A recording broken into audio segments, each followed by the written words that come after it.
Então, boa tarde. Informo que a palestra está sendo gravada e, para evitarmos a poluição do chat, modificamos a forma de manifestação de acordo e desacordo com a filmagem, solicitando, caso discorde, que se deslogue da sala. Sejam todos bem-vindos ao Seminário Internacional sobre Gestão de Dados GoFair Brasil Saúde. Sou Cristiane Rocha, atual diretora da Escola de Enfermagem Alfredo Pinto, e participo no ensino da graduação, no programa do mestrado profissional em Saúde e Tecnologia, no espaço hospitalar e do programa de pós-graduação em enfermagem. O seminário é uma promoção do programa de pós-graduação em Saúde e Tecnologia no espaço hospitalar da Unirio e o programa de pós-graduação em Informação e Comunicação em Saúde da Fundação Oswaldo Cruz. A programação científica foi configurada em 8 módulos, com o objetivo de apresentar todo o processo de tratamento, gestão, armazenamento, curadoria e preservação dos dados, que será adotado pelo pesquisador em todo o ciclo de vida da pesquisa. Lembramos sobre as boas práticas em salas virtuais e pedimos que mantenham câmeras e microfones desligados. O tempo total estimado para o evento é de 90 minutos, 60 minutos para a preleção e 30 minutos ao final da palestra para as respostas às perguntas postadas no chat. Durante o evento, será disponibilizado no chat um link para que confirmem a presença. Para receber o certificado, é necessária a frequência em pelo menos 4 módulos do evento. E o preenchimento total do formulário com os dados que forem solicitados. Basta preencher uma única vez. Após o término do último módulo do evento, serão disponibilizados no canal da Escola de Enfermagem Alfredo Pinto os vídeos com os conteúdos apresentados. A palestra deste módulo 7 é a Tecnologia FAIR para Reprodutibilidade de Pesquisa. E o palestrante será o professor Dr. João Luiz Rebelo Moreira, que é bacharel e mestre em Ciências da Computação pela Universidade Federal do Rio de Janeiro, doutor pela Universidade de Twente e pós-doutor pela Universidade Livre de Amsterdã, na Holanda. Sua pesquisa tem ênfase em interoperabilidade semântica para a integração de dados. Atualmente é professor assistente da Universidade de Twente, representante na Europa da iniciativa GoFair Brasil e membro da rede GoFair Brasil Saúde. E o mediador será o professor Dr. Cláudio José Silva Ribeiro, doutor em Ciência da Informação pela Universidade Federal Fluminense, é professor adjunto da Universidade Federal do Estado do Rio de Janeiro e do Programa de Pós-Graduação em Biblioteconomia da Unirio. É líder do grupo de pesquisa OpenAIDoc e membro da rede GoFair Brasil Saúde. Passo a palavra agora aos nossos palestrantes. Obrigado, Cristiane. É um grande prazer. Obrigado pelo convite para apresentar aqui nesse seminário do GoFair Brasil Saúde. Deixa eu compartilhar aqui a minha apresentação.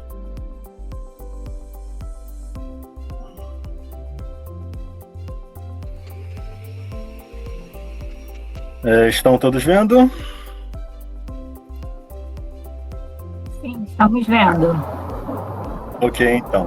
Bom, obrigado, Cristiane, pela apresentação e ter essa oportunidade de compartilhar aqui com vocês um pouquinho do que a gente vem fazendo aqui na Holanda, né, em relação às tecnologias para aplicar os princípios FAIR, justamente para lidar com esse problema da baixa reprodutibilidade de pesquisa.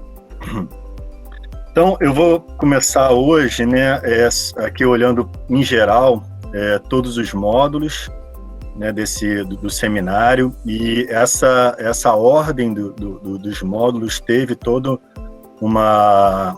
um motivo, né, E principalmente ali no módulo 4 veio toda a parte de repositório de dados, que eu vou conversar hoje, falar um pouco com vocês sobre o papel do FAIR Data Point, então como a gente aplica os princípios FAIR em repositórios de dados, mas também como a gente pode apoiar a preservação e a curadoria de dados no chamado, né, de dados de longa cauda, que foi dado pela Luana no módulo 5. E aí a apresentação do Cláudio na semana passada sobre interoperabilidade de dados, que é justamente o tema principal da pesquisa que a gente vem desenvolvendo há alguns anos. E hoje eu vou apresentar um pouco mais a parte prática, né? Então, quais são as tecnologias, linguagens, modelos, padrões que a gente pode usar para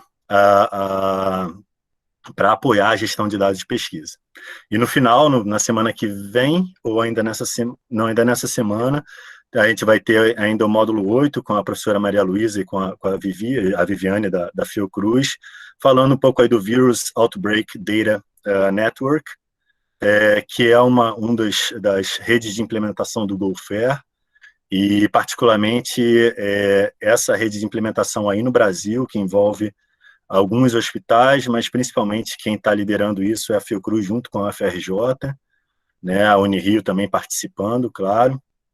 Então, a gente tenta ligar cada um dos módulos para ter mostrar toda essa racionalização dessa estrutura desses seminários.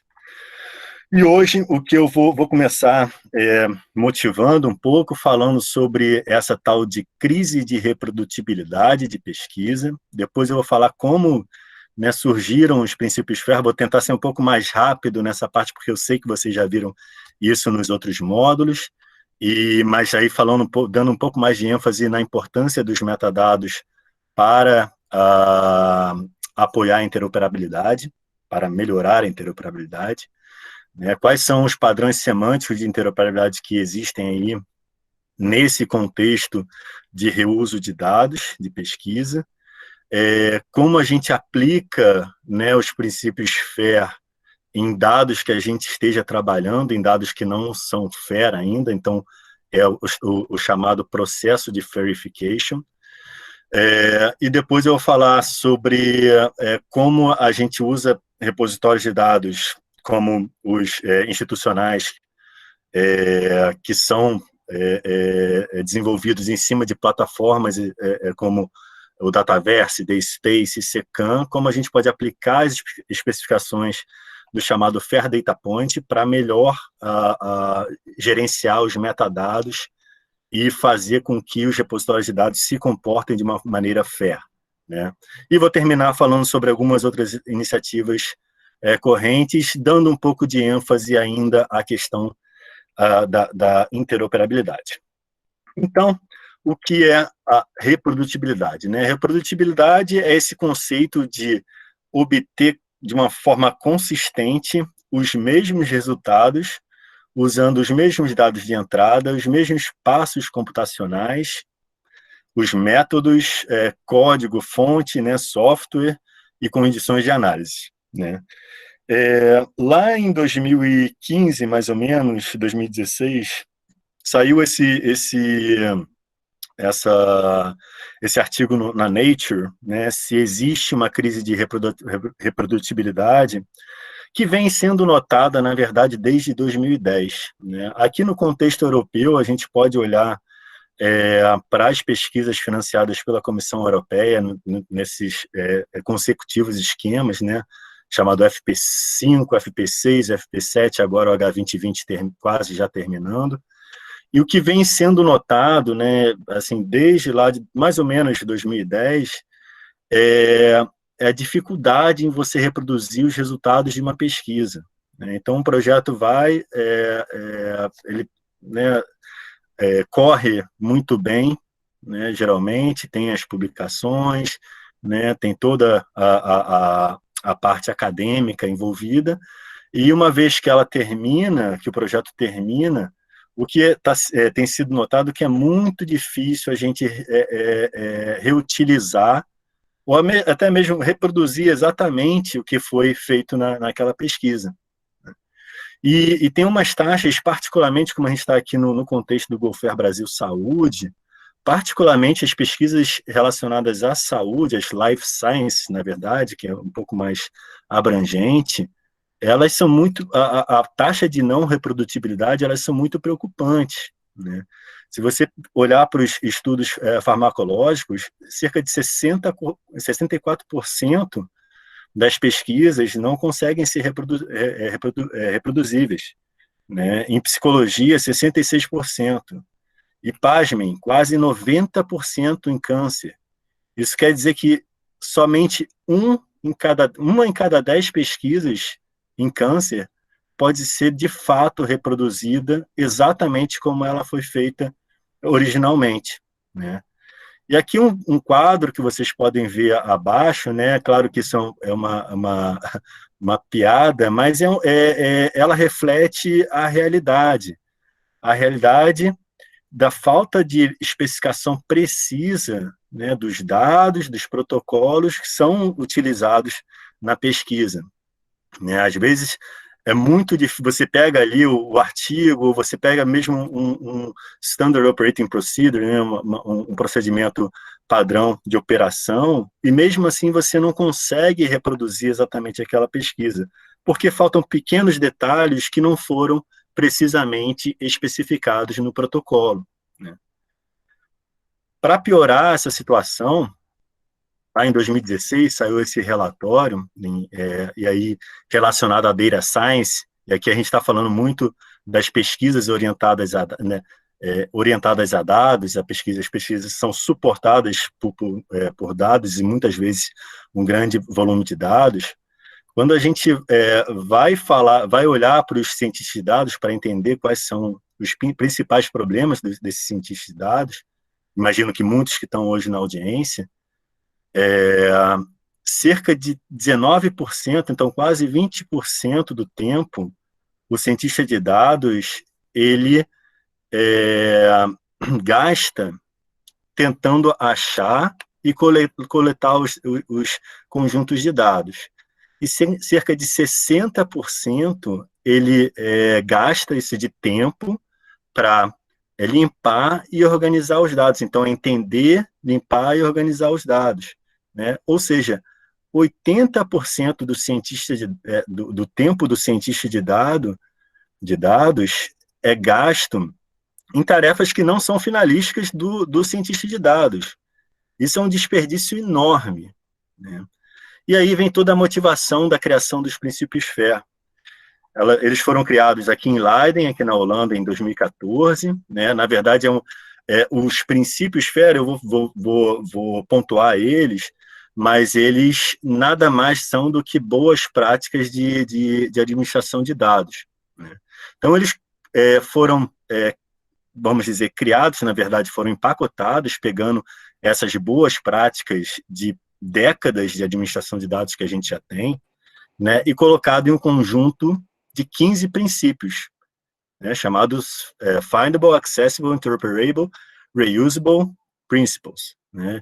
E logo depois, em 2016, veio a bomba, né, que foi a bomba, foi a publicação na Nature desses princípios, e veio tomando uma proporção e chamando a atenção de muitos stakeholders importantes. Então, por exemplo, a Comissão Europeia endossou o G7, o G20, né, com o Brasil participando, o Fórum Econômico Mundial, a Comissão Europeia, para vocês terem uma ideia, desde 2017, obriga que todos os projetos que são financiados pela Comissão Europeia, que eles sigam os princípios FAIR, pelo menos no plano de gestão de dados, desde 2017, né?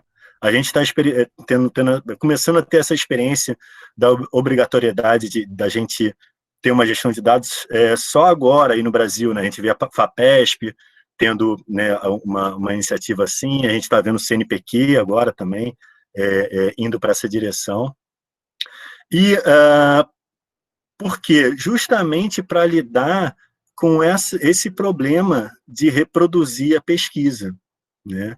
E mais especificamente do tempo gasto de você entender a pesquisa anterior, como ela foi estruturada, como ela foi feita, e replicar ela, né? E hoje eu vou, seguindo, né, o módulo passado, eu vou dar aqui a ênfase ao I, né, do FAIR, de interoperabilidade, porque é onde estão os maiores desafios na aplicação dos princípios FAIR, né? E por que, né, a interoperabilidade é o aspecto mais desafiador desses princípios? Bom, primeiro, vamos pontuar aqui o que é interoperabilidade. Interoperabilidade é essa habilidade de dois ou mais sistemas ou componentes, né? E aí você pode pensar como, não necessariamente como sistemas de informação, como software, ou sistemas de TI, mas sistemas em geral, de trocar informações e usar essa informação que foi trocada, né?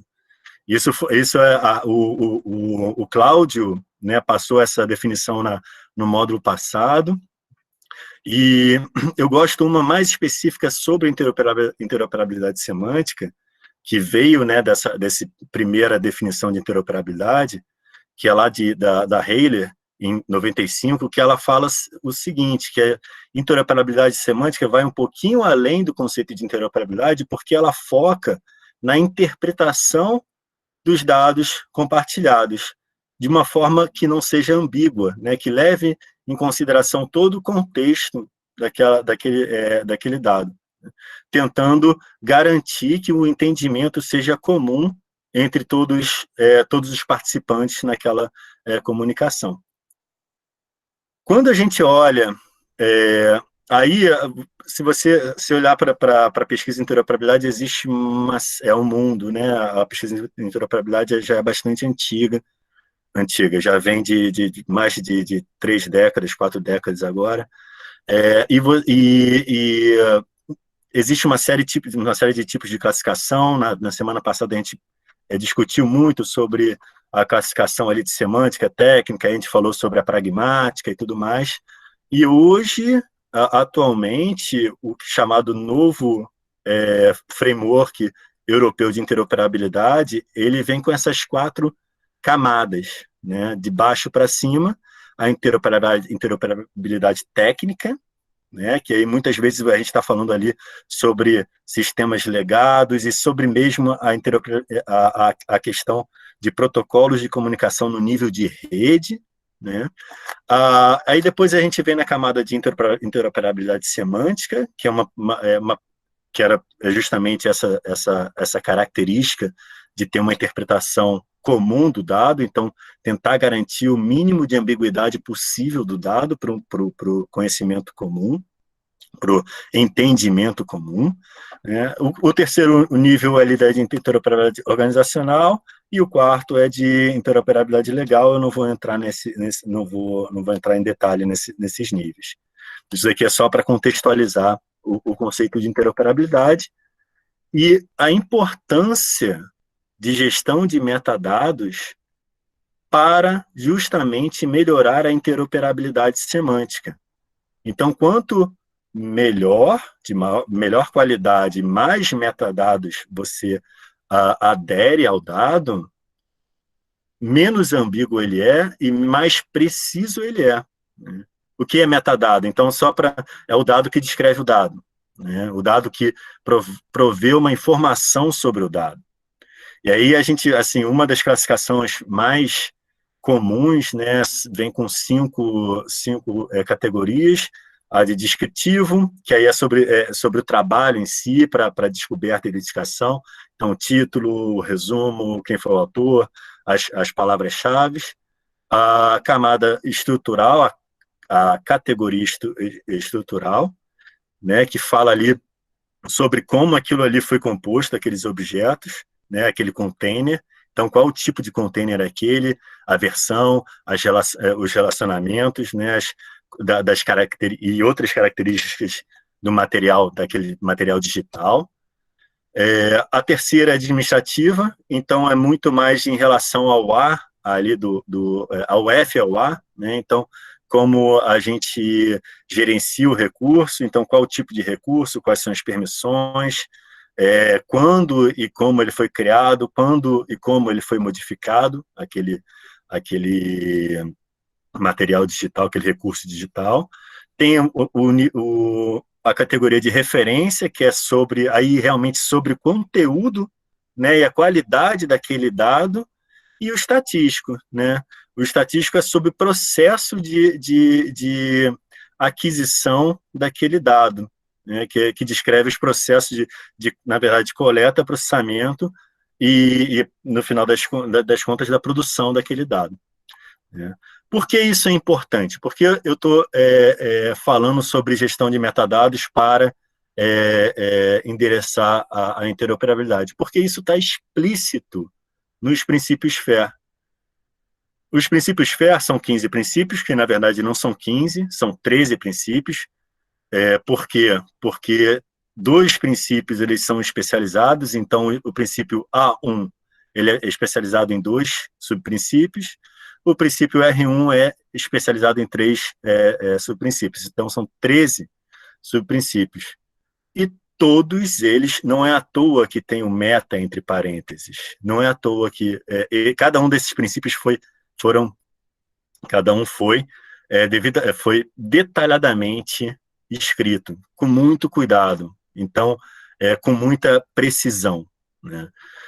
E é isso que eu estou tentando mostrar para vocês aqui. O rigor em metadado, na descrição do metadado, é importantíssimo para a gente endereçar os princípios FAIR. Tá? Então, nesse slide aqui, se vocês repararem, todos os princípios eles englobam a parte de metadados, né? Enquanto alguns princípios, como por exemplo o F3, ele não está diretamente relacionado ao dado. Tá?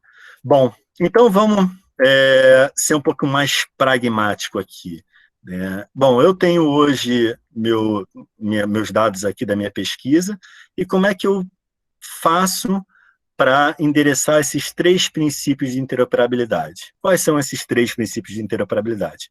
Primeiro, é necessário o uso de uma linguagem de representação de conhecimento, que elas tenha que ser formal, acessível, compartilhada e aplicada de uma forma broadly, uma forma abundante. O segundo princípio de interoperabilidade, né? Os dados e metadados, desculpa que eu não sobressaltei isso no I1, dados e metadados devem usar vocabulários que seguem os princípios FAIR. O terceiro princípio de interoperabilidade, dados e metadados devem incluir referências qualificadas para outros dados e metadados. Como é que a gente... um exemplo de como a gente pode endereçar cada um desses princípios, né? O I1, uma linguagem, qual é a linguagem, né? Lembrando lá do módulo passado do Cloud, qual é a linguagem hoje de representação de conhecimento que ela é aplicada há mais de 20 anos, a mais especializada, né, compartilhada, acessível, formal? É o RDF, Resource Description Framework. E é usada justamente para endereçar a interoperabilidade semântica há mais de 20 anos. Qual é o jeito da gente usar metadados para usar vocabulários que seguem os princípios FAIR, né? A orientação é, dê preferência a usar vocabulários controlados, ontologias de domínio, de preferência aqueles que são padronizados por entidades que são especializadas em padrões. Eu acho que alguém entrou.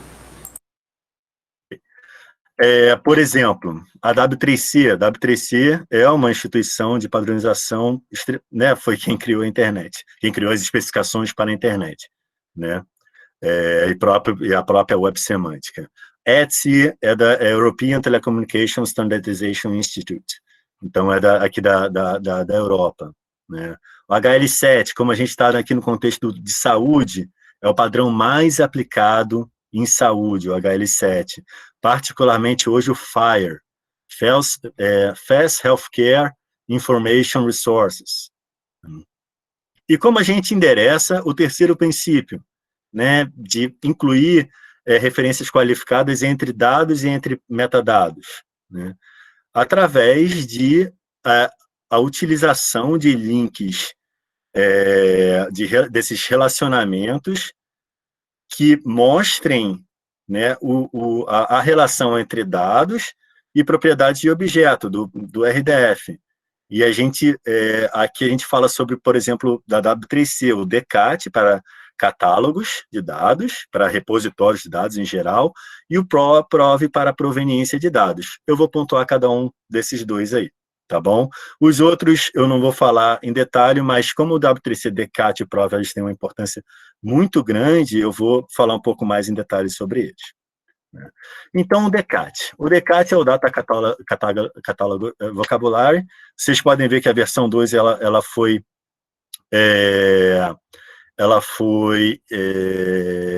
publicada tem pouco tempo, foi agora em fevereiro de 2020. Mas o DCAT ele já vem antes de 2010, se não me engano, então tem mais de 10 anos, né? E é um vocabulário RDF para facilitar a interoperabilidade entre catálogos de dados, né? Então, a ideia do DCAT é possibilitar que que o publicador descreva de uma forma rica os seus conjuntos de dados ou os seus serviços de dados, né, usando esse modelo padrão. Que modelo padrão é esse? É esse que eu estou mostrando aqui na tela para vocês, nesse slide, né? A gente consegue ver aqui que o principal elemento, o dataset, né, o conjunto de dados, ele tem aqui um publicador, que é um agente, né? Ele tem uma certa ou algumas distribuições, né? Na verdade, aqui a gente não tem cardinalidade nessas relações, então aqui pode ter mais de um publicador, aqui pode ter mais de uma distribuição, e quando eu falo distribuição é mais de um tipo de arquivo, tá? Então você pode ter um conjunto de dados, por exemplo, que tá materializado como, por exemplo, um arquivo XML, um arquivo CSV. Você pode ter uma parte desse conjunto de dados em um arquivo JSON, por exemplo, um próprio arquivo texto livre, né? Então, esse é o modelo, essa é o núcleo do modelo do DCAT, os principais elementos. Então, a gente vê o dataset, tendo uma série de distribuições, e aqui a gente tem um catálogo que pode ter uma série de datasets, e isso daqui mudou, tá? Isso daqui é da versão 1. Aqui a gente tem o Catalog Records, na verdade ele deixou de existir, tá? Mas, enfim, esses três elementos, o dataset, a distribuição e o catálogo, são os três elementos principais do DCAT. Quando veio agora a versão 2, ele trouxe também uma coisa muito legal, que é o recurso digital, né? Onde que a gente pode, por exemplo, tem um dataset, é o mesmo da primeira versão, e a gente tem um serviço de dados. Então, se você tem uma instituição que está oferecendo serviço de dados, não necessariamente só datasets estáticos, né? Então o DCAT também endereça esse tipo de necessidade, né? E aqui você vê que, por exemplo, o dataset, na verdade, o DCAT, ele reutiliza uma série de outros modelos semânticos, como o próprio PROV, de proveniência, que eu vou mostrar a seguir, falando, olha só, o dataset, ele foi gerado por uma atividade. E aí eu vou mostrar o que exatamente o modelo núcleo, né, o core do W3C PROV, do Provenance. Então, aqui a gente vê outros elementos de proveniência, né? Por exemplo, o recurso tem um atributo qualificado, que é uma atribuição, né, que tem um certo papel, o papel de pesquisador, o papel do executor daquela pesquisa, o papel de coletador de dados, né, que é exatamente algum tipo de agente que está fazendo aquele papel. né, e está justamente uma relação com aquele recurso digital. Bom, o W3C Prov, proveniência, né? O Prov ele também é um dos mais antigos modelos semânticos e mais utilizados também, e ele vem com a ideia de trazer uma série de elementos de representação justamente para todas as características de proveniência. Ou seja, quando aquele dado foi criado, quando ele foi atualizado, como a gente viu no slide passado, como usar aquele dado foi usado, aquele conjunto de dados, o usage, por exemplo, né? Qual o plano que foi utilizado para gerar aquele dado, e o modelo core do Prov é esse que está aqui à direita em cima, que vem com 3 elementos principais, né? O agente, entidade e atividade, né? Então, durante uma atividade, uma entidade foi usada, ou seja, essa entidade ela foi gerada por aquela atividade, né? Aquela atividade é um evento, então ela teve um tempo inicial, um tempo inicial e um tempo final, né? Depois a gente pode discutir sobre evento atômico complexo, se ele estende no tempo, mas aí eu deixo para a parte de discussão, porque isso daí é um pouquinho mais complexo. Tá? Aquela atividade ela foi associada a um agente, né? Aquela entidade foi atribuída a um agente, né? O agente ele atuou on behalf, né, em nome de um outro agente. Então, esses tipos de representação que o Prov ele traz a possibilidade, né, como uma ferramenta para representar essas entidades, esses elementos, né? E aí, um outro conjunto de modelos semânticos que é muito importante são chamados Semantic Publishing and Reference SPAR, as SPAR Ontologies, né? Ela vem mais lá antes de 2010, na verdade. Isso daqui é uma continuação do trabalho do Nicola Guarino, do Dolce, né, dos pesquisadores que vieram consecutivamente do Nicola Guarino, trabalharam com ele lá no LOA, que é o Laboratório de Ontologias Aplicadas, e esse conjunto de ontologias, ou melhor, de modelos semânticos, né, ele tenta endereçar todas as necessidades de descrição de publicações científicas, né, e produção bibliográfica. Ele está alinhado com o FRBR, que o Cláudio falou no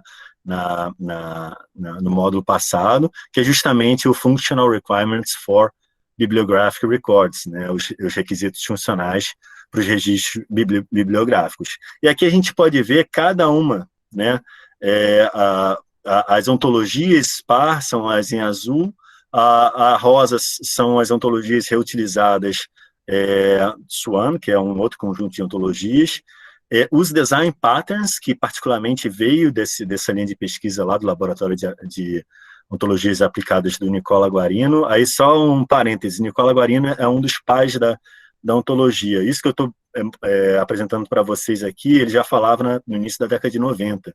Tá? Então, e a gente vem trabalhando há muito tempo principalmente lá na UFRJ, a professora Maria Luísa, né, na UFES, o professor João Paulo, com o Giancarlo Guizardi, vem trabalhando com o Nicola Guarino há muito tempo.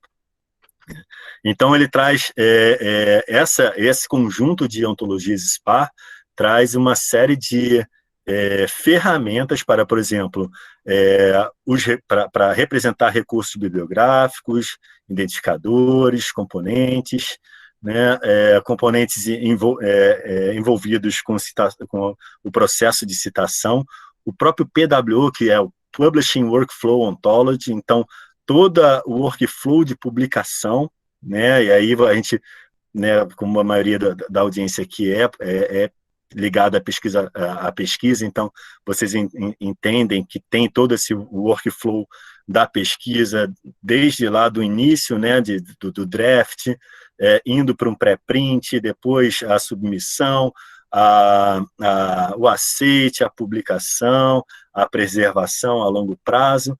Então, o PWO ele consegue trazer alguns elementos aqui para representar esses tipos de necessidade de representação, né? Assim como outros aspectos contextuais.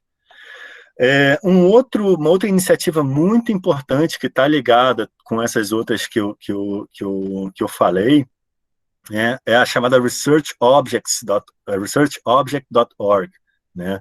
Então, a ideia dessa abordagem chamada Research Objects é descrever esse número de iniciativas e abordagens que existem de uma forma única para transformar os dados em dados que sejam possíveis de ser lidos por máquinas, né, processados automaticamente por máquinas, né? Então, o Research Objects, se a gente vê aqui à esquerda abaixo, a gente vê que os princípios FAIR são objetivos do Research Object. Então, findable, accessible, interoperable, reusable, todos aqueles princípios que eu mostrei para vocês são objetivos dessa abordagem, onde ela traz uma série de princípios estendidos, né? Porque, por exemplo, a gente nos princípios FAIR, a gente não vai nos detalhes de proveniência, de versionamento, né? No próprio workflow. E aí que tem outros princípios principais, como de identidade, agregação, anotação, e uma série de mecanismos. Olha quem está aqui, o PROV, a W3C, que eu acabei de falar, né?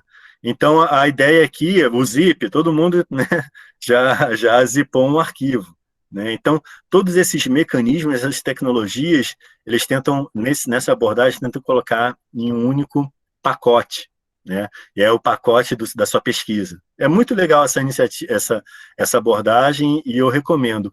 Por trás dessa abordagem, claro, tem modelos semânticos, como esse que eu estou mostrando aqui, onde você consegue organizar todos os objetos de pesquisa, né, que geralmente um objeto de pesquisa descrito por um manifesto, né, que é um tipo de mapeamento,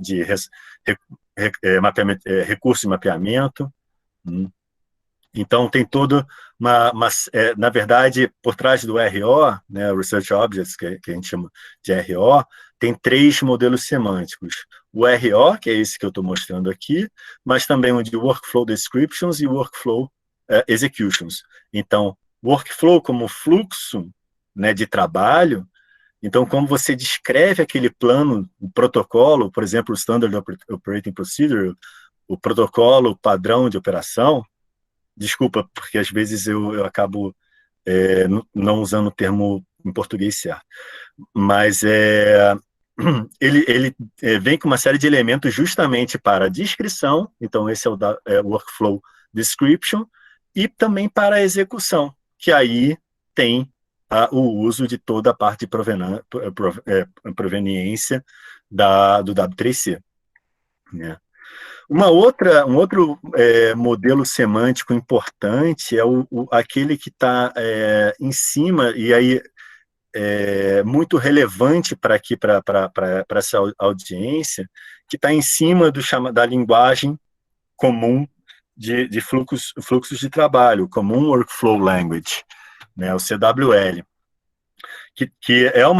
Ele originalmente foi criado para tratar a interoperabilidade sintática entre diferentes sistemas de workflow científicos, e aí como o Jupyter Notebook, por exemplo, o Taverna, o Galaxy, o KNIME, o Arvados, entre outros, para trazer uma estrutura padrão para a representação de fluxos de trabalho, né, com passos e dependências daqueles passos.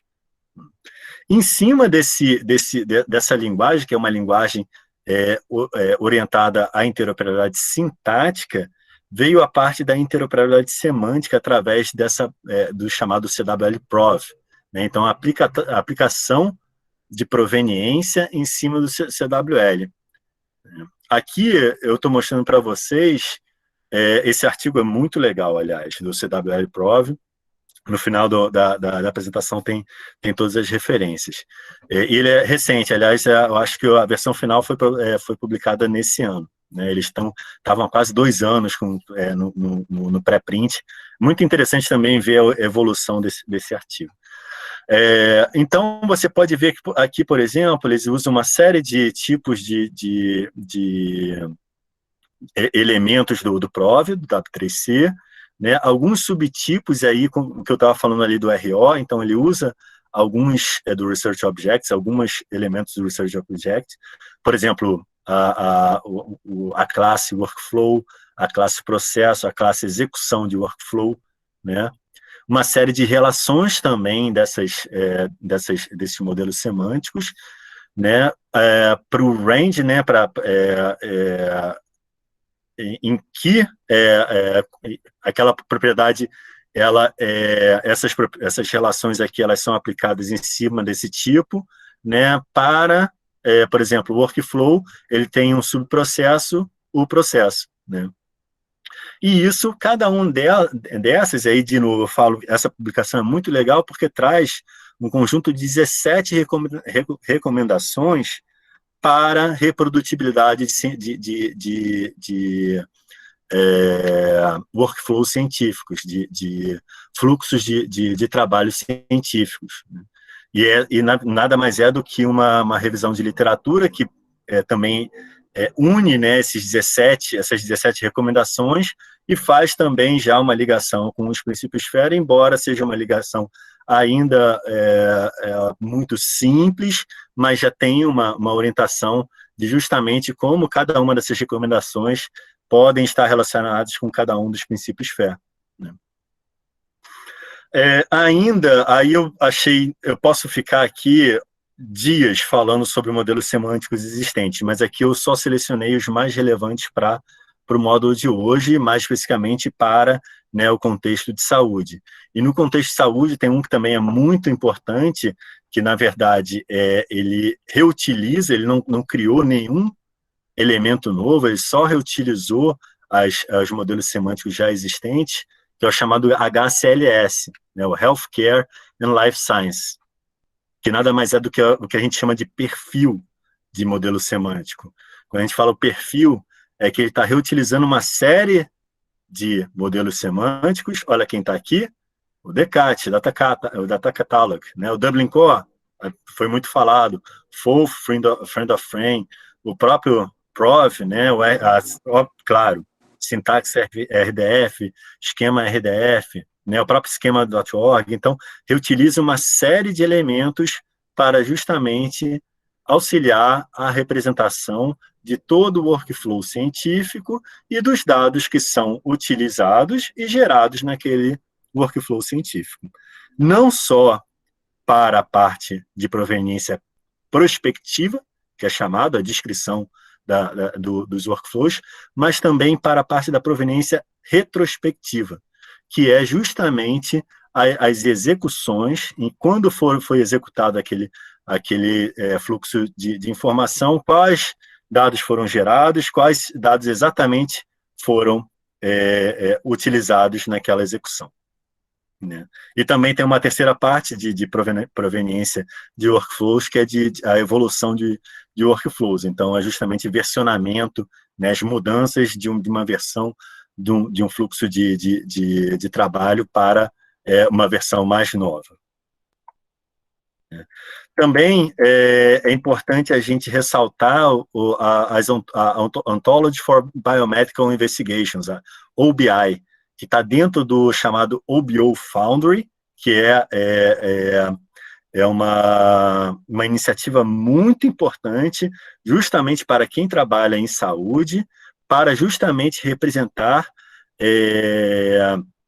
elementos específicos da área biomédica, né? Mais específicos de investigação biomédica. Então, você vê aqui que ele tem mais de 3.000 classes, mais de 90 propriedades de objetos, mais de 8 propriedades de dados, né? Muitas anotações, mais de 300 instâncias. Esse daqui, em particular, ele é bem fundamental, o que a gente chama de bem fundamentado, ele está fundamentado no que a gente chama de Foundation Ontology, então, ontologia fundamental, ou às vezes é chamada também ontologia de topo, Upper Ontology, ou Top Ontology, né? Que eu vou falar um pouquinho mais já, depois da parte do Verification. Sim, vai dar tempo. Da parte do Verification, porque a abordagem utilizando uma metodologia baseada em ontologias fundamentais, ela tem uma importância enorme para endereçar os aspectos de interoperabilidade. Vou falar sobre isso já sobre essa questão. Uma outra ontologia muito importante nessa área é a EDAM, que também é para bioinformática e biologia computacional, e ela, particularmente, ela é muito utilizada nas iniciativas relacionadas ao CWL, aquele que eu falei há pouco, como um Workflow Language, para anotar certas operações e certos formatos de dados, e aqui eu fiz questão, né, de mostrar isso, que ela traz essa representação de diferentes formatos de dados, né, e diferentes operações em cima do dado. Então, por exemplo, operação de análise, uma operação de cálculo, uma operação de manuseio daqueles dados, seja de agregação, seja de anonimização. Hoje em dia é muito importante essa questão da privacidade e segurança de dados, a própria formatação, a mudança de um formato para um outro, né? Por exemplo, você pode ir do XML para o JSON. Aliás, isso é um erro. Aqui, o RDF format é um erro, tá? É um erro. RDF não é um formato, então, RDF é uma linguagem. Claro, a gente sempre acha alguns errinhos, mas RDF não é um formato de dados. É muito importante que as pessoas tenham isso na cabeça. RDF não é um formato de dados. RDF é uma linguagem, é um modelo que você pode serializar em diferentes formatos de dados. O mais comum é o XML, de fato. Hoje em dia também é feito através do formato de dados Turtle, né, que também é um padrão W3C. E o mais recente é o JSON, JSON for Linked Data, JSON /LD. Passando aqui, tem o modelo semântico para Machine Learning. Esse daqui, ele particularmente é o modelo, o modelo semântico, ele veio do modelo de dados relacional que suporta o OpenML. OpenML é uma iniciativa internacional de pipelines de machine learning, de forma, né, aberta, onde qualquer pessoa pode compartilhar o seu próprio pipeline de machine learning ou consumir o pipeline de machine learning, os pipelines de machine learning, comparar aqueles pipelines. Então, aqui a gente consegue ver o modelo, né, modelo de dados por trás do conceito de machine learning. O conceito de machine learning nada mais é do que modelagem estatística de dados, né? Claro que com a melhoria da computação, né, de processamento, mas o conceito de machine learning ele não tem muita diferença dos modelos estatísticos matemáticos, não, tá? Então, aqui a gente vê execução, a implementação, algoritmo, né? Aqui a gente pode ver quais são as características de modelo que eu estava falando, estatísticos, enfim. Eu só queria mostrar para vocês que também existe um esquema, um modelo semântico para a representação de machine learning, porque hoje eu sei que tem muita gente trabalhando com machine learning, e é importante a gente saber que existe essa abordagem. Tá? E aí, eu queria só citar aqui esse projeto, que é um projeto que está em andamento, é o projeto que eu participo, né? Então, quando eu terminei meu doutorado em 2018, eu comecei o pós-doutorado na VU Amsterdam, lá na Universidade Livre de Amsterdã, justamente nesse projeto, Fair Workflows. Então, como aplicar, né, os princípios FAIR nesses processos dinâmicos, como protocolos, e workflows científicos. E esse é um projeto que ainda está acontecendo e que a gente já tem a gente já tem uma publicação, aliás, já acabou de ser aceita, já deve ter sido publicado, inclusive, porque o Camera Ready já foi enviado no PeerJ, né? O PeerJ é um journal bastante reconhecido, falando justamente do caso de uso. Nosso caso de uso é o chamado caso OpenPredict. O que a gente está fazendo, né, nesse projeto?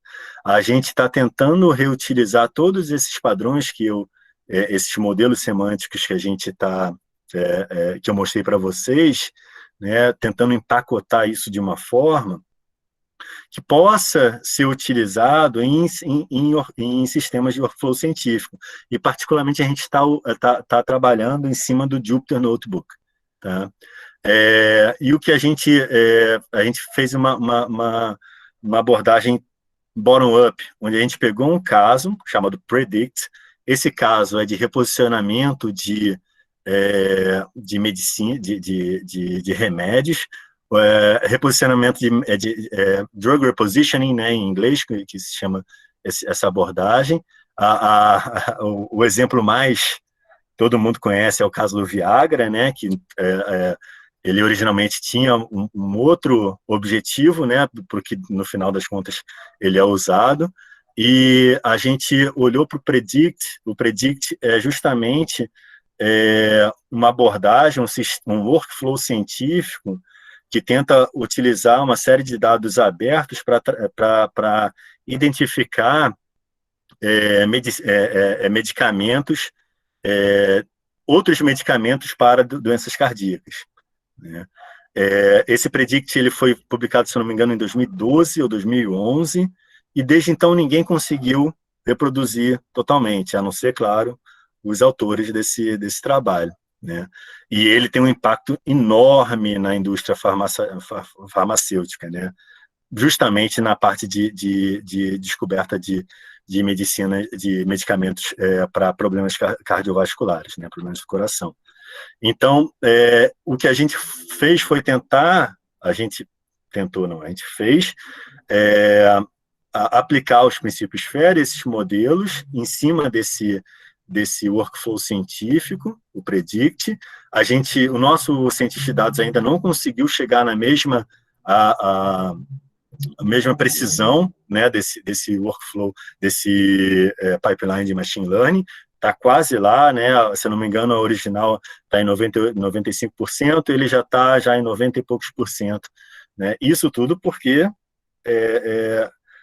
por causa justamente da representação imprecisa, né, dos elementos necessários.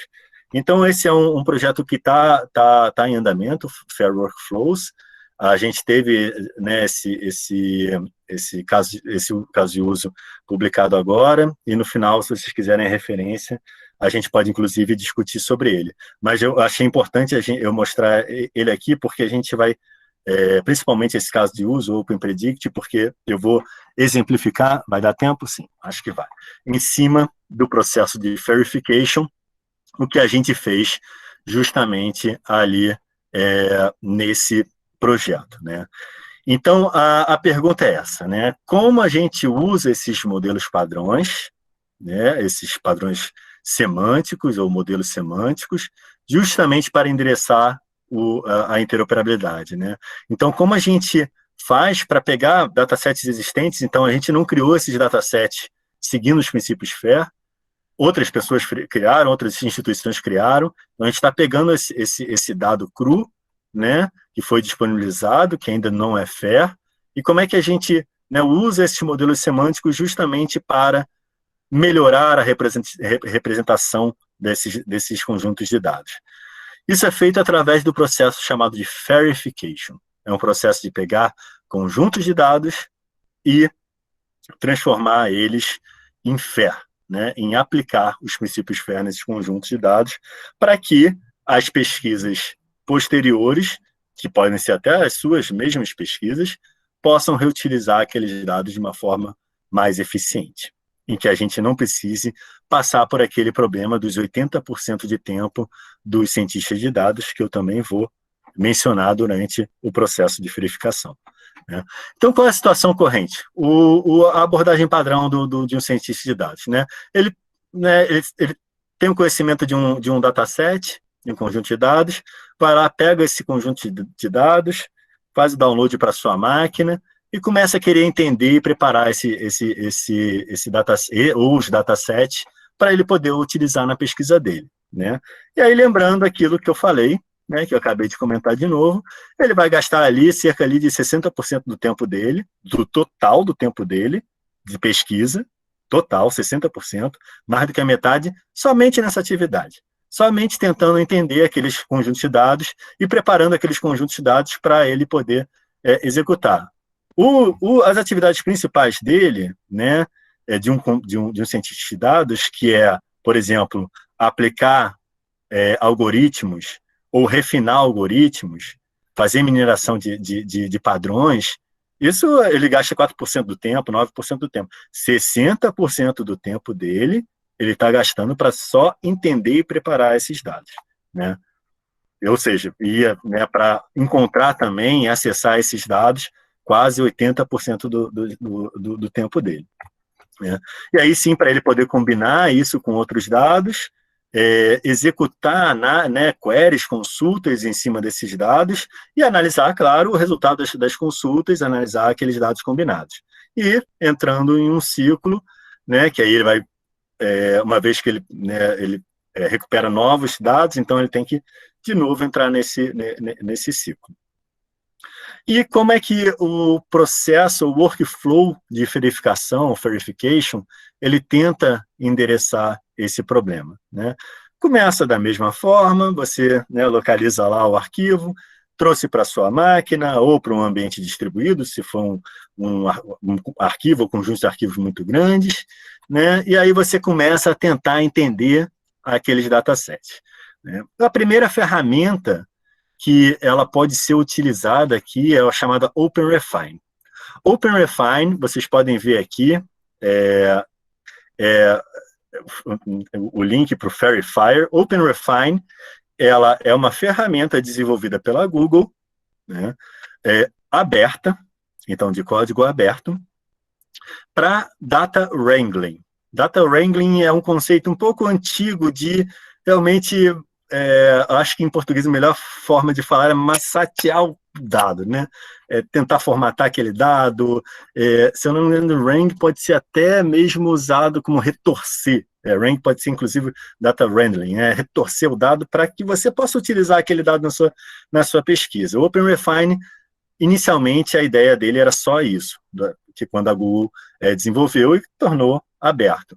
E aí, né, o Gofair, principalmente as iniciativas dentro do Gofair, pegou esse OpenRefine, esse software aberto, e atualizou esse software justamente para trazer a parte de semântica de RDF, né, para a gente poder aplicar modelos semânticos nos dados crus, né?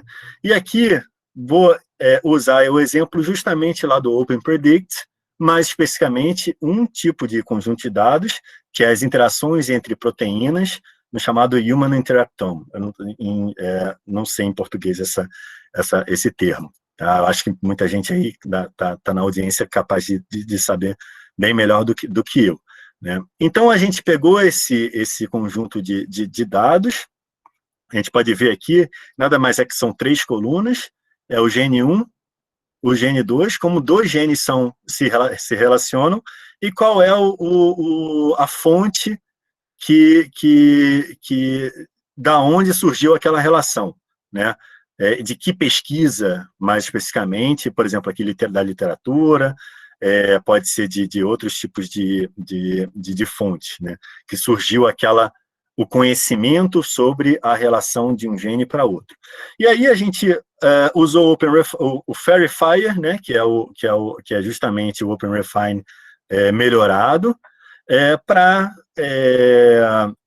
carregar esses dados. Aí tem a parte do wrangling mesmo, que é renomear colunas, que são coisas mais básicas, tá?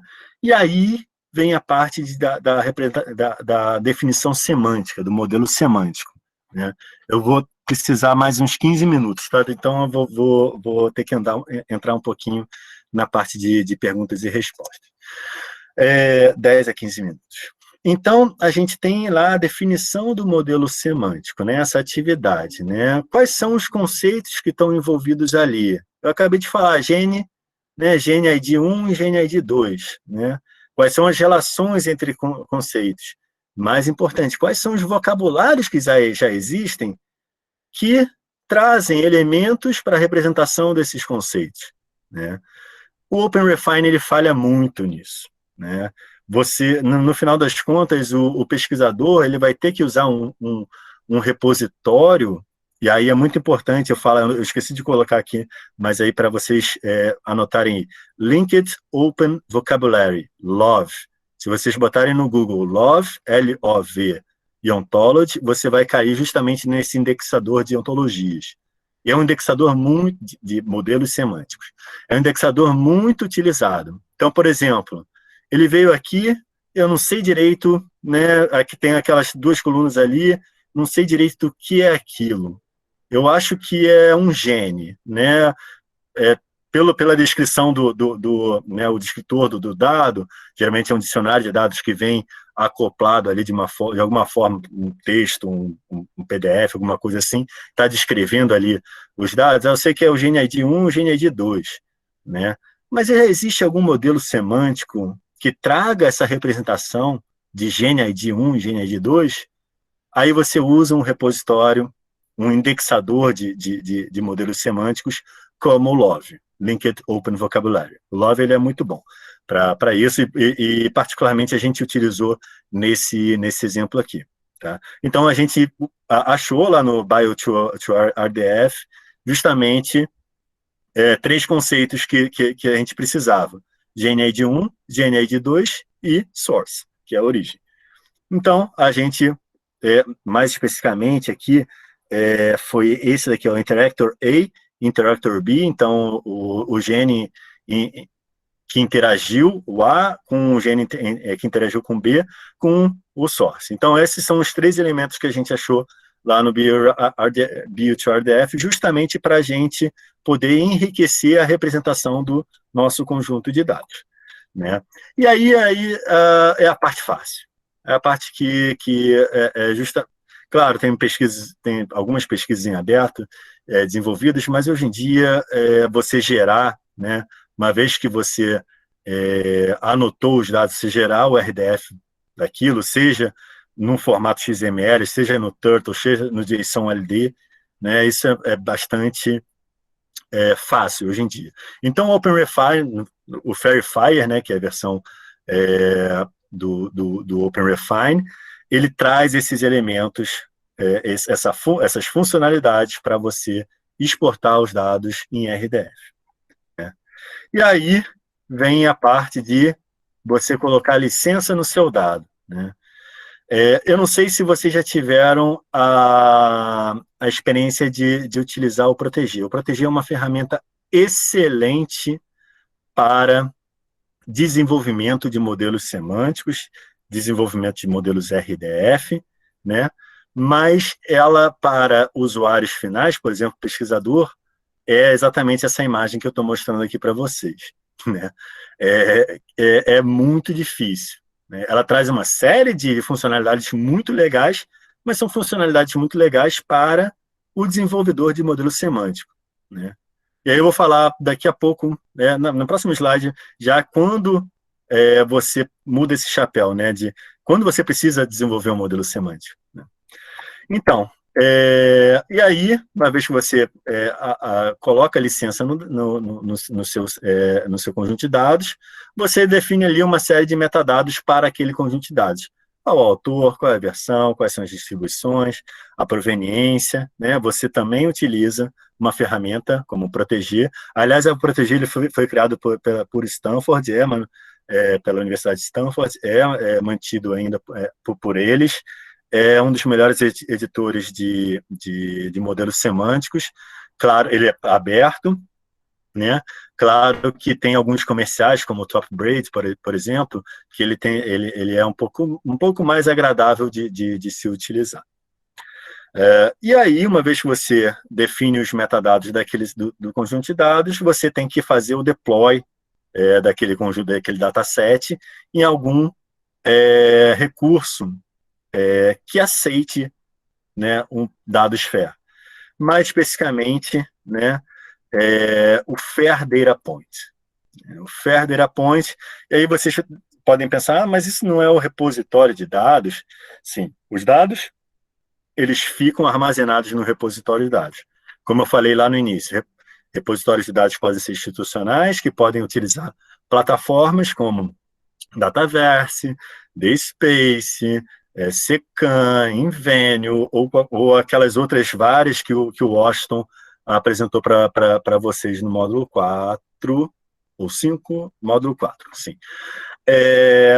E em cima, como um componente acoplado ao repositório de dados, você pode implementar as especificações do FAIR Data Point, que nada mais é do que são as orientações de como utilizar o W3C DECAT, né? Claro que ele usa algumas outros modelos semânticos, como, por exemplo, o modelo semântico do RE3Data, para justamente representar um repositório de dados.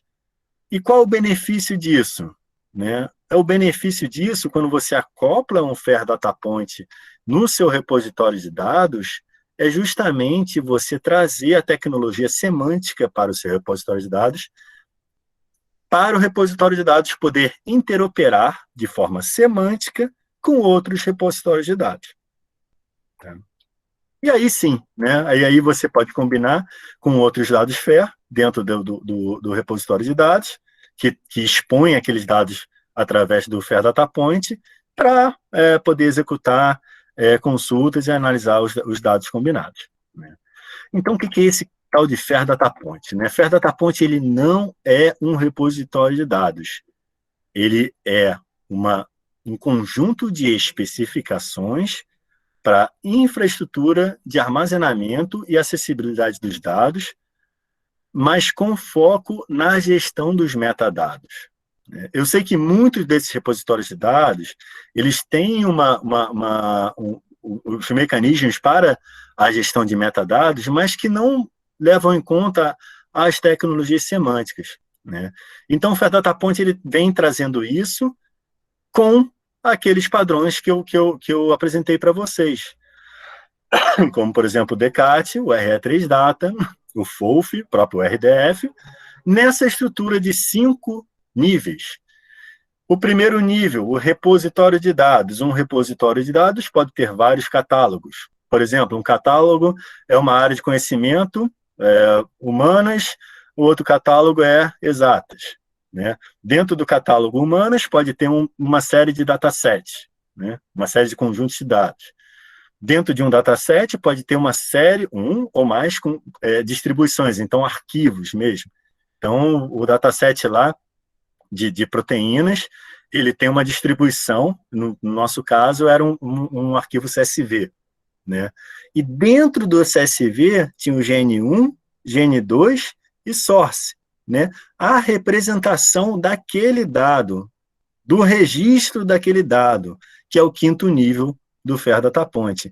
Então, o FAIR Data Point, ele não inventa nada, ele somente reutiliza os outros modelos semânticos para fazer essa representação desses 5 níveis de uma forma estruturada, em que qualquer tipo de repositório de dados consegue se adaptar. E quando eu falo isso, porque a gente publicou esse artigo justamente em como a gente aplica as especificações do FAIR Data Point em cima de um repositório de dados existente. No caso, a gente fez os testes lá com o repositório de dados, a plataforma de repositório de dados do EUDAT, né, o B2Share, mas a técnica, né, a metodologia para você aplicar essas especificações do Fair Data Point em cima do repositório de dados, da plataforma de repositório de dados, é a mesma. Tá? Enfim, vamos aqui só resumir.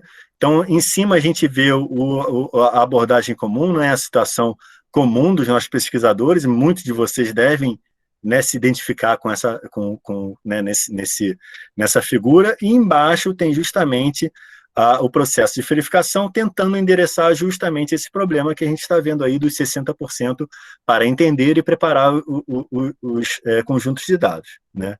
E aí, mais especificamente, né, esse processo, né, todas essas atividades que eu mostrei para vocês, cada atividade dessas tem um suporte de algum tipo de ferramenta. Seja o OpenRefine, o Verifier, né, o Verifier que é em cima do OpenRefine, seja o Proteger, né, seja o Fair Data Point, seja plataformas de repositório de dados, sejam Triple Stores, por exemplo, né, para armazenamento de dados RDF. Então, a gente vê que, para endereçar esse problema, a gente precisou de adicionar essas atividades aqui no processo de verificação. Mas onde está o nosso maior desafio para a gente endereçar a interoperabilidade? Está nesses dois elementos, que é entender e preparar os conjuntos de dados e definir o modelo semântico.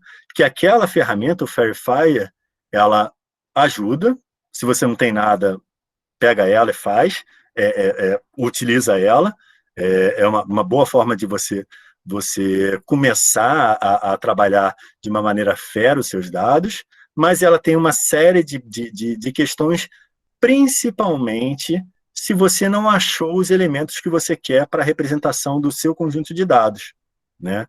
E aí está o maior desafio, e é o desafio que a gente aceitou trabalhar dentro da nossa pesquisa, né? E aí, quando a gente, aqui pegando o gancho do módulo 6 do Cláudio, né? Esse daqui é um slide que ele apresentou, justamente mostrando toda a evolução da representação de dados e nessa ideia das 5 estrelas do Tim Berners-Lee, né? O cabeça, não sei se ele era o cabeça, mas não foi realmente quem colocou para frente. Ele era o cabeça da web semântica, mas ele não foi quem realmente colocou para frente, não. Mas, enfim, as 5 estrelas é o seguinte: a primeira estrela, né, tá na web, né? A segunda estrela, esse dado ele pode ser processado por máquina, por exemplo, aqui o Excel, a planilha Excel. Aí, próximo passo, né, próximo degrau. Esse dado, esse conjunto de dados, ele está formatado de uma forma não proprietária, como CSV, por exemplo, né? Esse conjunto de dados está em RDF, usando padrões RDF, e esse conjunto de dados, ele está ligando diferentes RDFs na nuvem de uma forma resolvível, né, com identificadores resolvíveis. Então, essa é a escada das cinco estrelas, né, da W3C do Tim Berners-Lee em relação à semântica, ou web semântica. Mas isso é em termos de tecnologias em relação às linguagens e aos formatos de dados, né? E quando a gente... E aí, de novo, isso daqui foi um slide também do Cláudio, do módulo passado, né? E quando a gente quer endereçar a distância semântica, o que é distância semântica, né? Então, digamos que tem um conceito que foi representado de uma forma, por exemplo, esse daqui é um livro, né? Tem lá um texto. Então, esse conceito, dentro da cabeça do autor, ele representou, né, com aquelas palavras, e aí teve um leitor aqui que leu aquele seu livro, interpretou para algum tipo de conceito. Quão distante estão a definição, né, desses conceitos? As tecnologias semânticas do RDF, Linked Open Data, elas resolvem esse problema? E é por isso que eu não uso o termo ontologia para descrever qualquer tipo de modelo RDF. Né? Eu uso o termo ontologia e uma grande parte, na verdade, na comunidade de ontologias formais, formal ontologies, inclusive tem um congresso super importante nessa área, o Formal Ontology for Information Systems, né, ontologias formais para sistemas de informação, que vai realizar, ele só vai realizar de 2 em 2 anos, vai ser realizado esse ano em Bolzano, na Itália, dentro do chamado Verão de Conhecimento de Bolzano, que é uma série de eventos relacionados a ontologias, né? Dentro dessa comunidade, a ontologia, né, o conceito de ontologia vem lá da metafísica, né, que é bem fundamentado, é um modelo bem fundamentado em teorias, né, como teorias da existência, da realidade, das categorias básicas do ser, né, e as suas relações, né. Então, essas teorias que provêm um sistema básico de categorias, né, de alto nível, né, onde que você pode... o que é um evento? Né? Aí o que é uma substância? Né? O evento não é uma substância, um evento é uma coisa temporal, chamado perdurante. Né? Então, para quem já leu um pouco sobre filosofia ou cognição, psicologia cognitiva, né, ou a linguística, né, linguística toda baseada nisso. Né? E aí eu peguei, inclusive esse DOI que eu estou mostrando aí é da minha tese de doutorado, então quem tiver,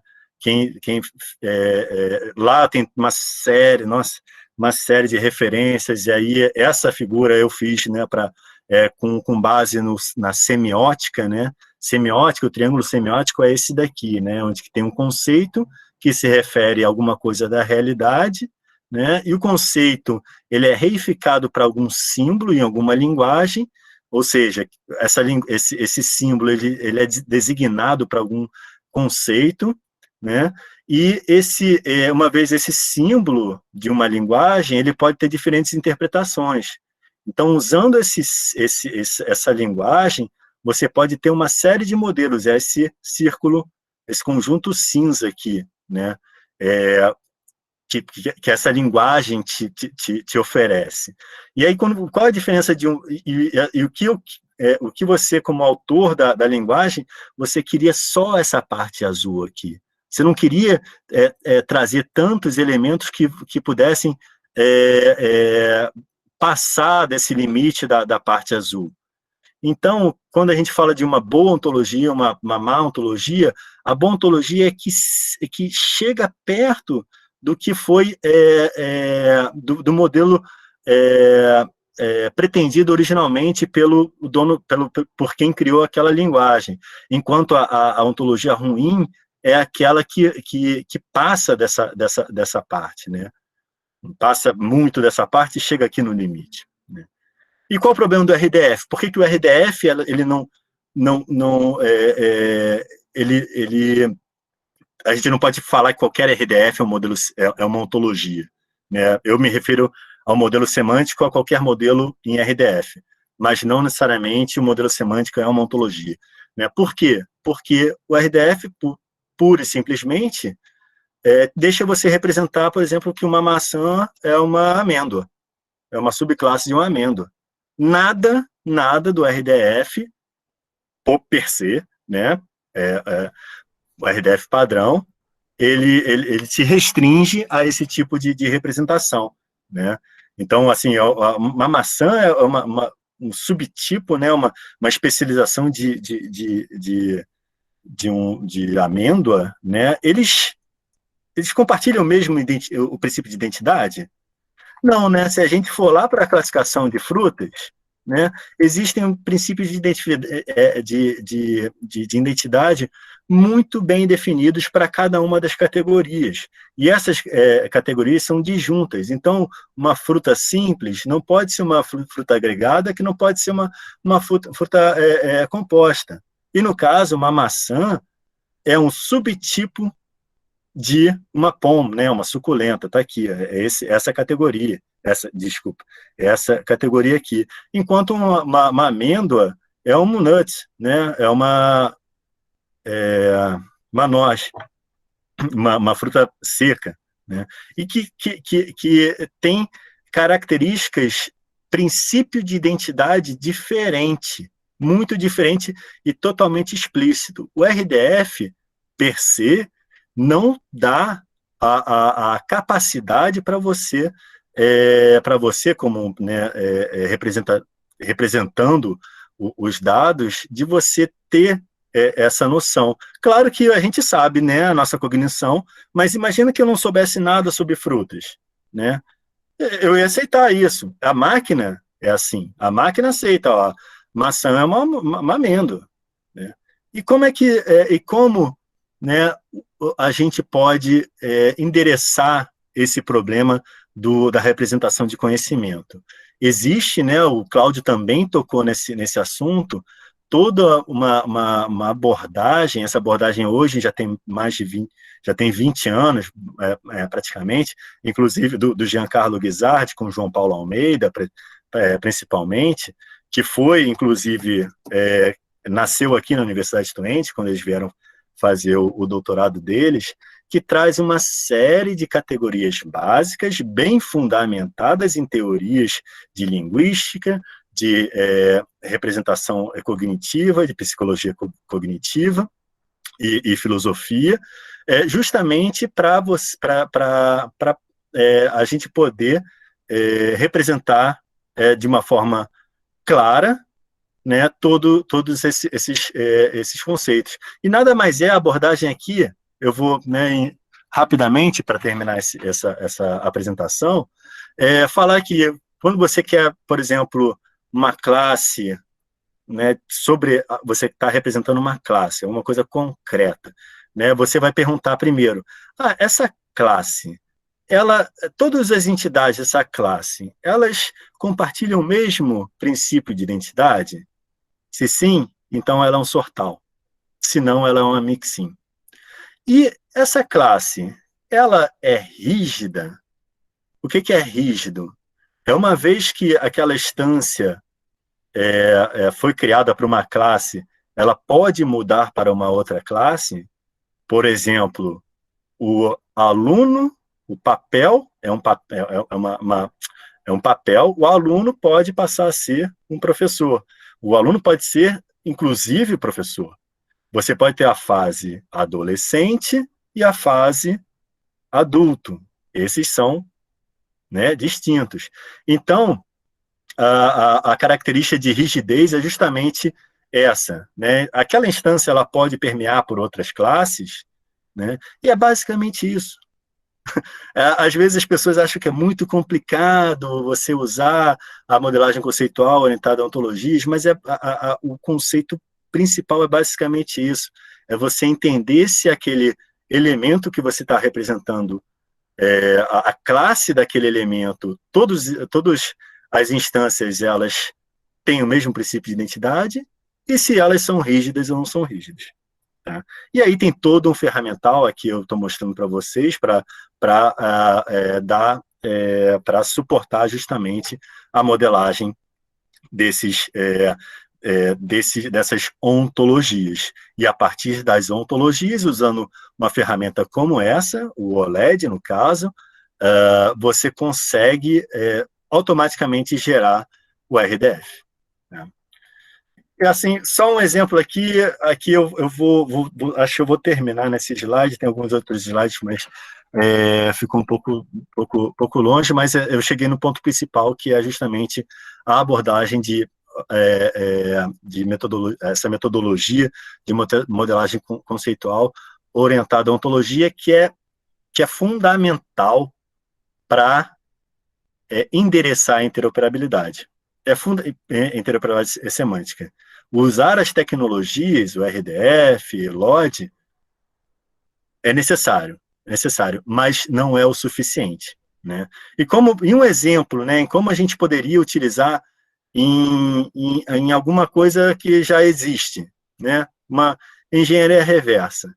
E aí, a gente comentou, o Washington comentou, né, no módulo 4, que a gente está fazendo esse trabalho aí olhando, né, para as diretrizes Open Air, que no final das contas vão ser as diretrizes lá do OGP, do Open Government Partnership, que está terminando agora, e o Brasil está participando, né, tá liderando, né.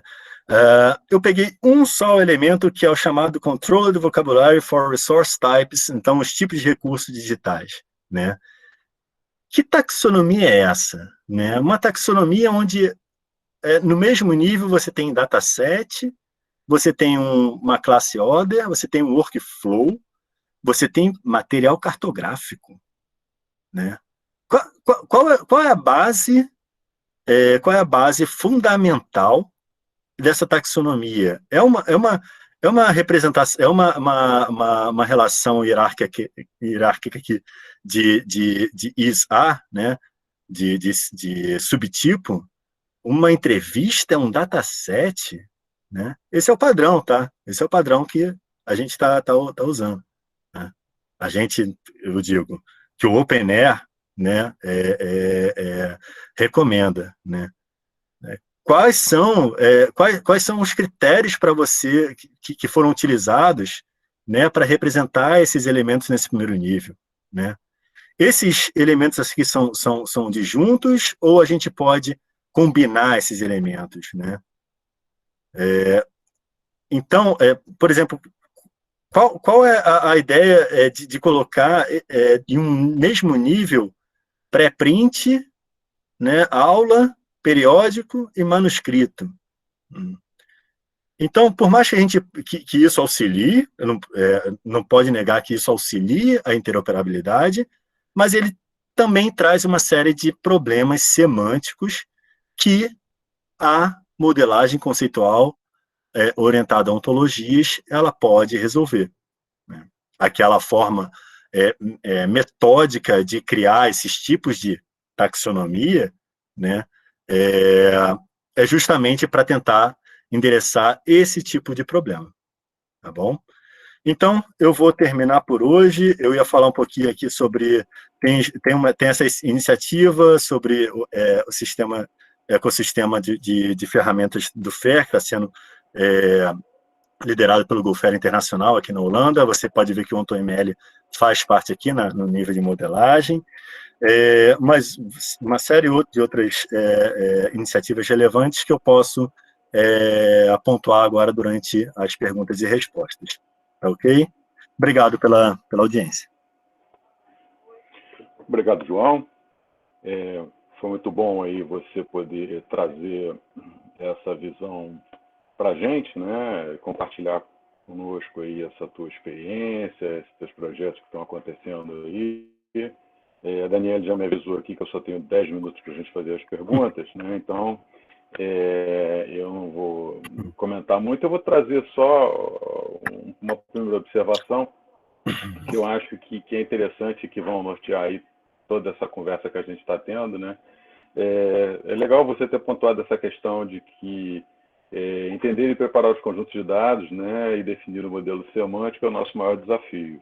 Eu entendo que esse é o nosso maior desafio aqui no Brasil, esse é o desafio de vocês aí na Holanda e provavelmente na Europa. Né? E aí eu queria só que você desse um rápido comentário sobre como é que estão esses esforços aí na Europa, né, de representação semântica dos dados, porque a gente sabe muito bem que a gente acha sempre aqui no Brasil que a gente está muito atrás, enfim, que a gente está com dificuldade e tal, mas é legal a gente ouvir de fora também como é que as coisas estão acontecendo aí na Europa, entendeu? E se o bibliotecário, e até já engatando numa pergunta também, que está aqui no chat, né, essa questão do papel do bibliotecário nessa história, que a gente já comentou na semana passada, mas dá um reforço nisso aí dentro da tua experiência, no que você está vendo nos projetos da Europa aí. Tem uma relacionado com essas perguntas, tem uma série de coisas que eu queria ter colocado nessa apresentação, mas você viu que eu não consegui nem passar tudo, né? Mas então, vamos lá. Primeiro, Brasil e tecnologias semânticas. Nós somos um dos melhores do mundo.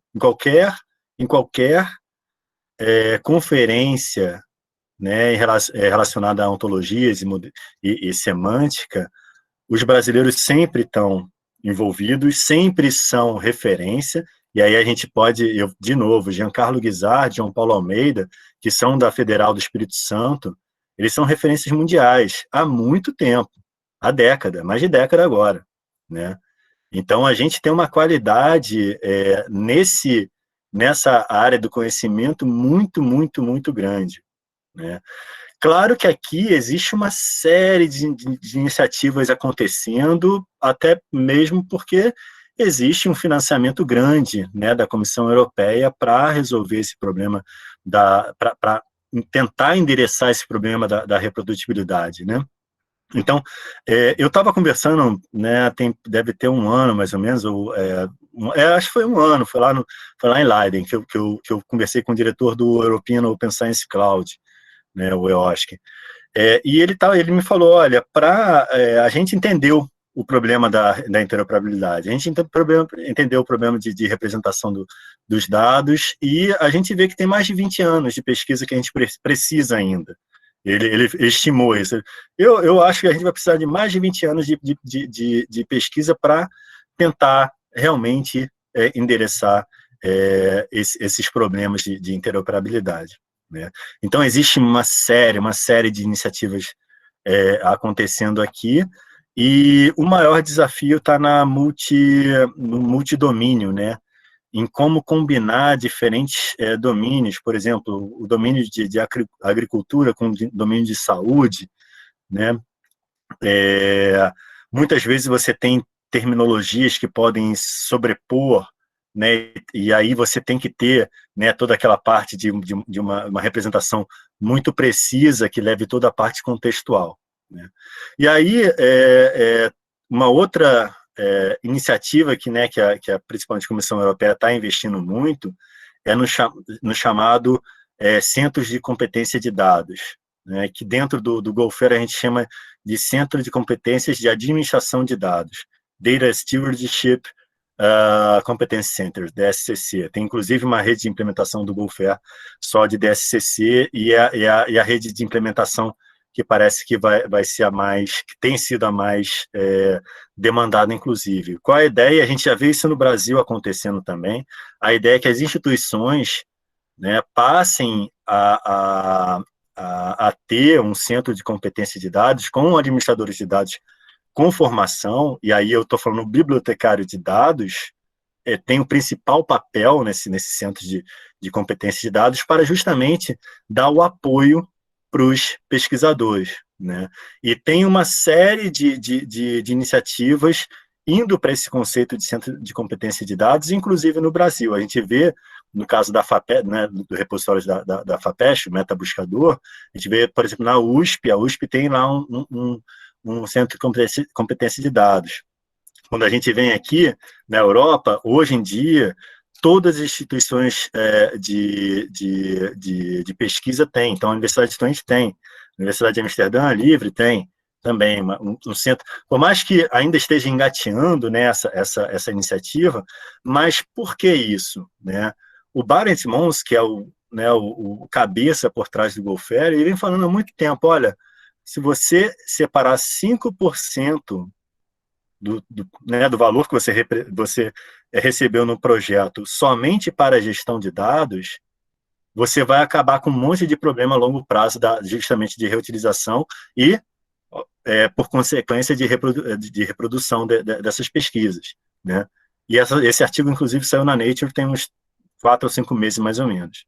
Assim, se vocês quiserem também eu posso compartilhar com vocês. 5% de todo projeto de pesquisa, e é isso que a Comissão Europeia está querendo não, tem uma série de disputas, mas é o que parece que vai ser o que vai acontecer, que todo projeto, 5% dele vai ter que ser aplicado em gestão de dados, né? E eu estou falando de recursos financeiros. E, claro, esses recursos financeiros vão ser, né, eu, como, por exemplo, um pesquisador líder do meu grupo, eu recebi lá um financiamento, onde eu vou ter lá 5 alunos de doutorado, por exemplo, e 5% daqueles recursos, e aí eu vou ter alguns recursos para comprar coisa e tudo mais, então, de todos esses recursos que eu recebi, 5% vai ser somente para a gestão de dados, que eu vou dar lá, no caso da Universidade Twente, para o Centro de Competência de Dados, para que eu tenha todo o apoio, né, os meus alunos de doutorado tenham todo o apoio lá dos administradores de dados e bibliotecários de dados. Isso já é realidade aqui. Tá? Isso, inclusive, a gente começou um projeto hoje, esse ano, no início do ano, seguindo justamente isso. A gente chamou o bibliotecário de dados, a gente explicou, fizemos o plano de gestão de dados inicial juntos, né, a 4 mãos, e já, né, isso já é realidade.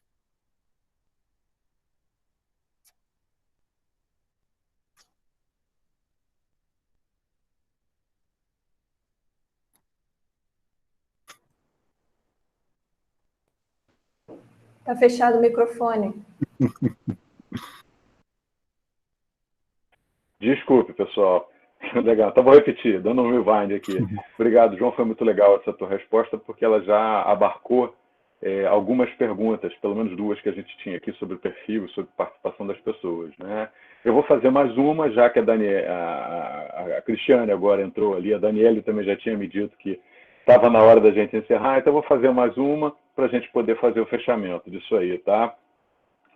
Ainda dentro desse espírito, né, de que você falou do Centro de Competência de Dados, da participação do bibliotecário, né? Então tem algumas perguntas aqui que estão endereçando para a questão de modelagens específicas para cada área, né? Ou será necessário criar uma modelagem específica para a enfermagem, né? E do Verification Workflow, né? Perguntando se, na verdade, quem usa o Verification Workflow, se é o pesquisador da área de saúde ou é o profissional da biblioteconomia.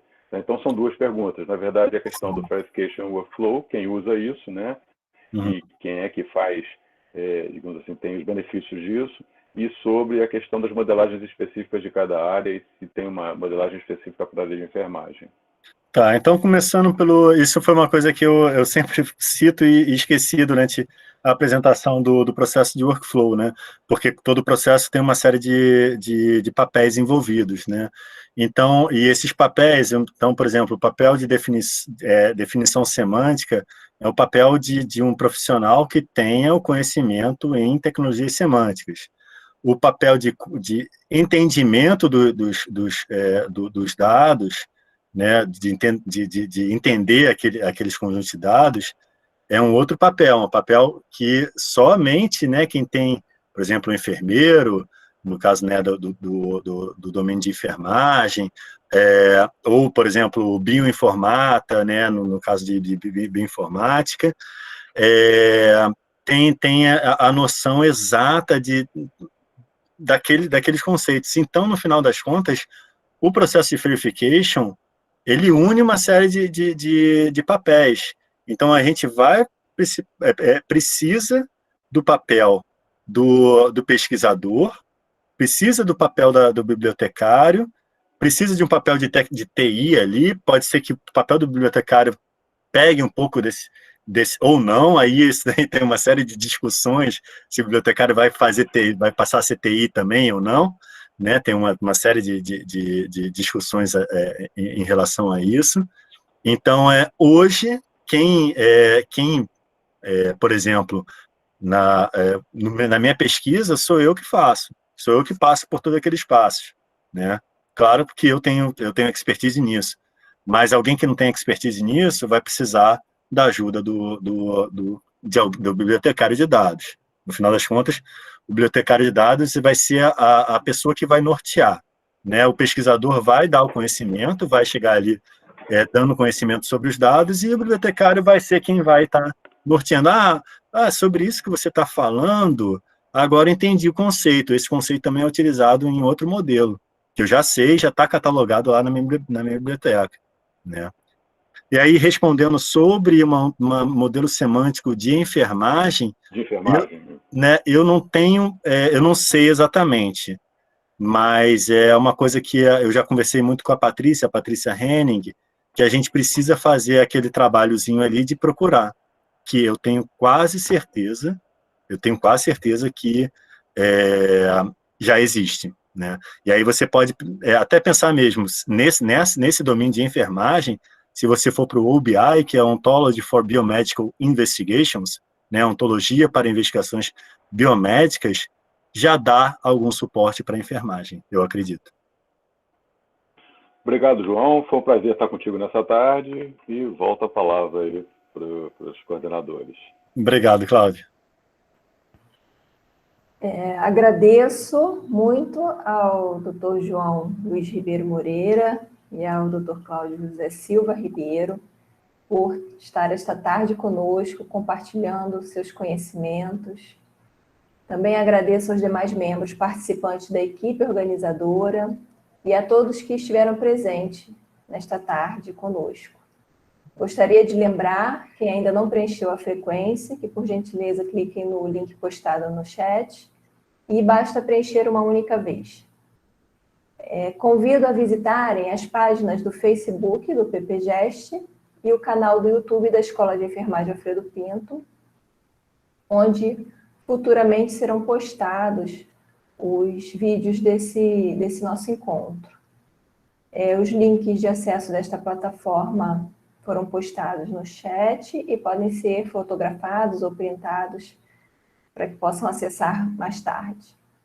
Esperamos que estejam presentes no último encontro desse evento, que será o nosso módulo 8, e vai acontecer no dia 29/7, próxima quarta-feira, às 15 horas, com o tema Projeto Vodon Brasil, Rede de Dados de Pesquisa para o Enfrentamento do Covid-19. Então, até quarta-feira, se cuide e um bom fim de tarde. Imperdível essa palestra do módulo 8, tá bom? Um grande abraço, obrigado a todos. Tchau, tchau.